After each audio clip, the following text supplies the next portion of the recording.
بسم اللہ الرحمن الرحیم۔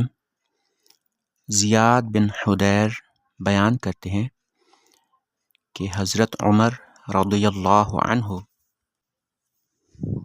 نے مجھ سے پوچھا کہ تم جانتے ہو کہ کون سی چیز اسلام کی عزت میں کمی کرتی ہے؟ میں نے کہا نہیں۔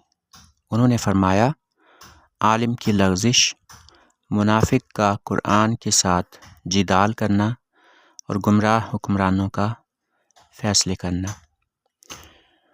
اس حدیث پاک کے الفاظ میں لغزش سے مراد غلطی ہے، یعنی عالم بھول کر اگر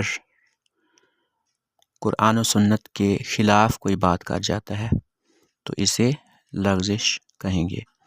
منافق ایسا شخص کہ جو اعتقادی طور پر کافر ہے لیکن اپنے آپ کو مسلمان ظاہر کرتا ہے۔